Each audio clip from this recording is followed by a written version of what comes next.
Former Governor Edwin Edwards and incumbent Governor Dave Treen both want the job of governor. In the last race for governor, some $21 million was spent by 6 candidates. The field may be smaller come October, but the intensity may be greater. You have 2 very well-known political figures running with extensive records to stand on. If one has the advantage of being the incumbent, the other is running ahead in early opinion polls. One is a Democrat, the other a Republican. All in all, it should be the kind of political confrontation that makes the democratic process so interesting in Louisiana. Tonight, reporters David Young and Robin Eckings give us a preview of what lies ahead in 1983. Good afternoon, the Edwards office. Yes, he is in, but he's in a meeting. May I have him return your call? Edwin Edwards, of course, no longer holds the office of governor, but if you didn't already know it, it may come as some surprise. He returns phone calls, answers letters, and of course makes frequent trips to appear at functions all around the state. I realize that I'm not governor, but I also understand that a lot of people who are disappointed and unhappy with the present administration run to me and come to me with their problems, and I have been spending a great deal of my time trying to help them. It's part of my role. I'm telling you, we have a real problem with scheduling. He has his schedule completely filled until the first of the year, and I know you can't postpone your opening until after the first of the year. The former governor's schedule is booked solid for months in advance. His popularity keeps a staff of 6 very busy, trying to keep up with the calls, requests for campaign pins, bumper stickers, and in general keeping up with Edwin Edwards. After 2 terms as governor and nearly a quarter of a century of public service, it's safe to say that Edwin Edwards is comfortable in the political arena. Since his narrow victory over J. Bennett Johnston in 1971, the power of the governor's office and the spotlight it provides has created a mystique and constituency around Edwards' name. The Democrat from Crowley used his Cajun wit and distinctive style to capture the imagination and support of the state's voters. Edwards first rewrote the state's constitution, then had the benefit of a strong economy, federal grants, and huge oil windfalls to provide big bucks for projects which filtered through legislators down to the grassroots of Louisiana. In short, when Dave Treen signed on in 1980, Edwin Edwards left office an extremely popular man. The road, however, was not always so smooth. The Edwards administration was rocked by several controversies, not the least of which were a small check from a South Korean and a book by a not-so-flattering former aide. But Edwards always seemed to diffuse the crisis before it surfaced at the top. There is only one certainty that I'm going to make, and that is you're not going to find any violation of any rules or regulations or any errors on my part. Before he left office, Edwards announced he would again seek the office in 1983. He apparently meant very seriously what he said. He remains out of the spotlight, though never far from it. The campaign is being run from the law office Edwards built in Baton Rouge, and at this point the campaign is being deliberately kept low-key. I'm going to let the incumbent governor set the stage. He has run consistently behind me in all the polls. If he doesn't change his attitude and his demeanor and his procedure and whatever it is he's doing as governor, I'm going to just pitch my campaign on a low-key basis, as I have been doing for the past year, and running on that basis. If he steps up the tempo and begins to have a more visible, effective campaign, which I have not yet seen and do not now envision, then I'm prepared to match him, because I think it's important that people know what we stand for and that they know I am in fact running and what I propose to accomplish if I do win. A stream of visitors files through on a regular basis. All the while, letters and correspondence keeps going out, while guests keep coming in for dinner. The table is not as large as the one in the mansion, but the food remains about the same. The former governor frequently hosts political allies from around the state to exchange stories and, of course, to fuse together the Edwards 1983 network. And when it comes to money to fuel the coming battle, by his own and all accounts, Edwards' cupboard is not bare. Governor Treen spent $6.5 million by his own accounting in 1979, and that would translate into possibly $8.5 million in 1983. I do not think that either of us will have to spend anywhere near that amount of money. As far as I'm concerned, I think a $4 million campaign for a candidate who is as well known as I am or as well known as Governor Treen is would be adequate. And I do not envision having to spend any appreciable sums more than that. And at this moment, I can tell you that I have at least 25% of that already in bank accounts, and I have a long list of potential committed contributors that are willing to put up the rest on a stage basis as if and when the campaign develops and needs it. Edwards officially kicked off his campaign by raising over $1 million in one night last summer at a New Orleans fundraiser. Some said it was too early. I had some misgivings about starting this early, but tonight reinforces me by your collective presence here representing every area of our state that it was the proper thing to do. And I would say to those who say it's too early, you may miss a good seat on a good train.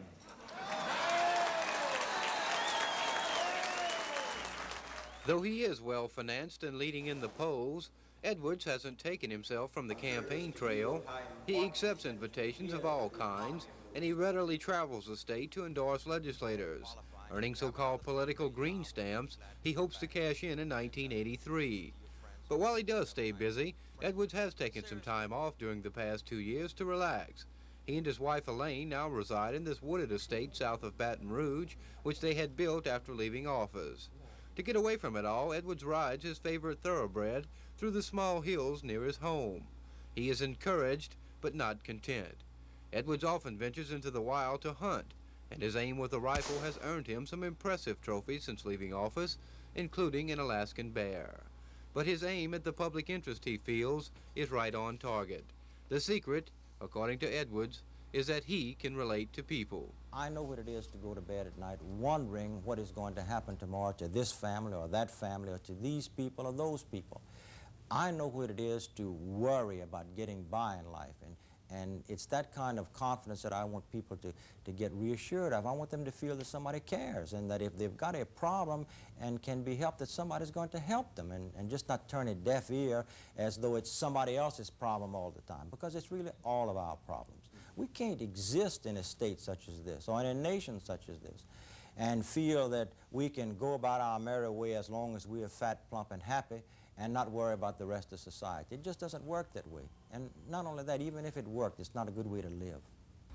In the final analysis, Edwards claims the campaign will boil down to a comparison of their respective records in office. A contest between myself and the present governor, and I think that it's going to be run on a high level, mainly addressing the issues, and most important, a complete analysis and scrutiny of our respective records as governor. Since both of us have served as governor, and both of us have records which we can neither hide from nor embellish upon, and people in this state, I think, are pretty well aware of what has happened during the past 4 years of his administration and what happened in the prior 8 years. And it's on that basis I think the campaign will be run, and I think that's good.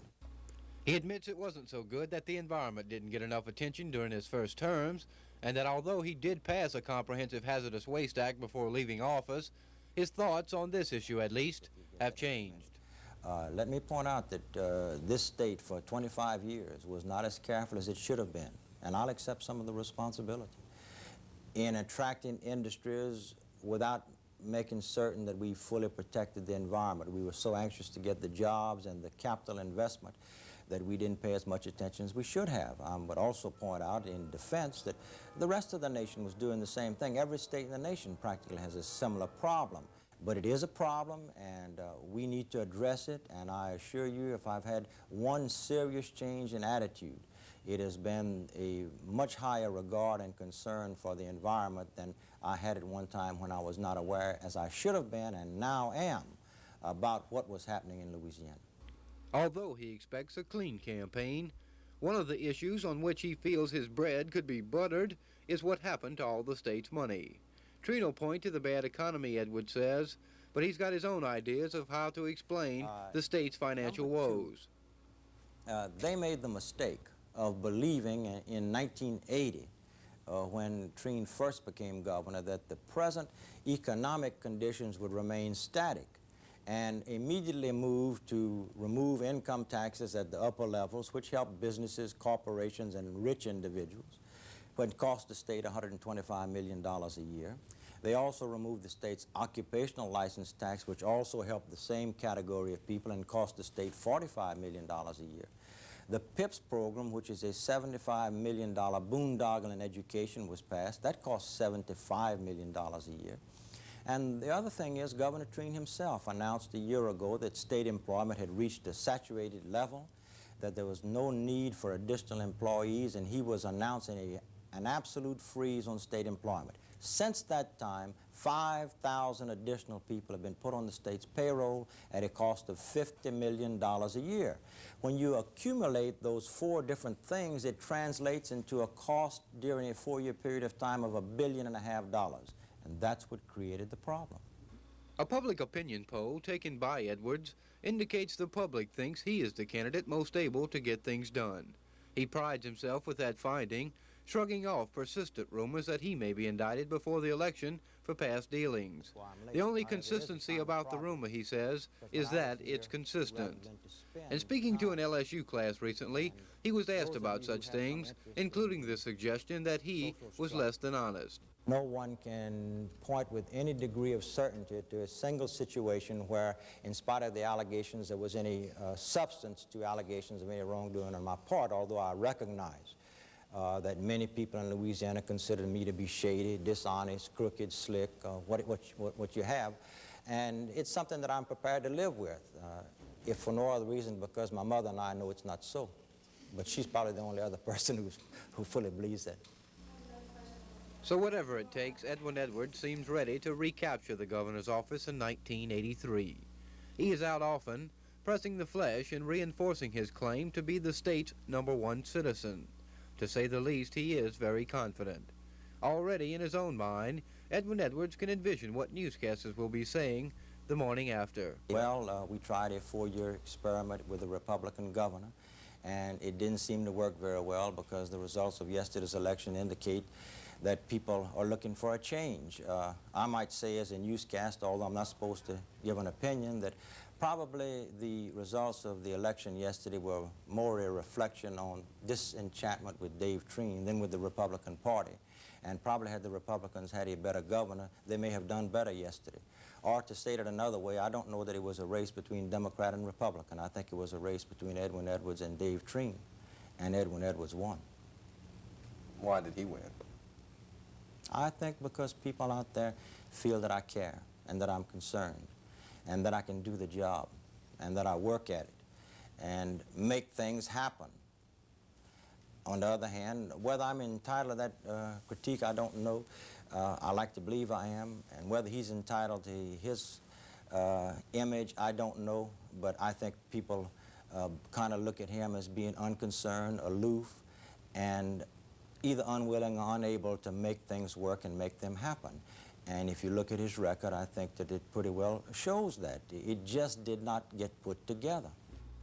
So for now, he is the happy warrior. Armed with his popularity poll and suited in a shield of public acceptance, Edwin Edwards is crisscrossing Louisiana, confident that when the dust settles and the sun sets on the 1983 campaign, it'll be he and not Dave Treen high in the saddle again.